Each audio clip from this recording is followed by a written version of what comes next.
السلام عليكم ورحمة الله. ازيكم عاملين ايه؟ يا رب تكونوا بخير وبسعادة يا رب. النهاردة هنعمل رز معمر او رز مدسوس، حسب ما بتسموه. هو الرز بيبقى بسمنة ولبن وبيتحط في الفرن، بيبقى طعمه حلو قوي. هنا غسلة كيلو رز، حاطة معلقتين زبدة، وحطيت معلقتين كريمة. الكريمة دي شايلاها من على وش اللبن، بتديله طعم حلو قوي وبتحمر الوش. وربع معلقة ملح، وكوباية الرز عليها كوباية مية او كوباية لبن. بس الرز المعمر لازم نضيفله كوباية مية عشان بيساعد في السوا بتاعه، هو مبياخدش وقت. كده بقلب السمنة بالكريمة بشوية الملح.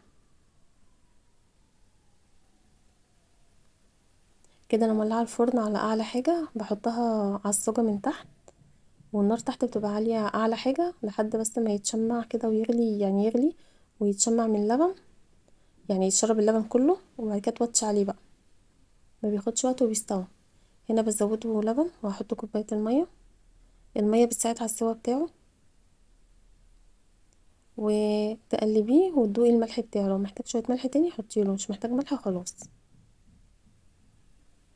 انا بعمل كده، يعني ايه، بعمل كده من غير ما بعاير. بس البنات اللي لسه بتتعلم، كوبايه الرز عليها كوبايه ميه او كوبايه لبن.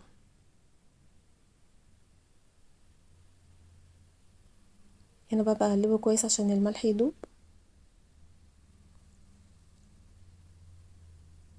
هنا خلاص استوى ما شاء الله، كان طعمه حلو قوي، حاولوا تجربوه.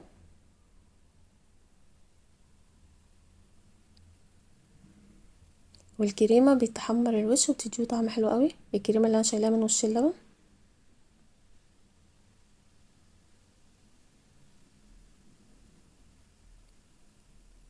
هنا يعني ما شاء الله كان طعمه حلو ومفلفل وجميل. يا رب الفيديو يكون عجبكم، والسلام عليكم ورحمه الله.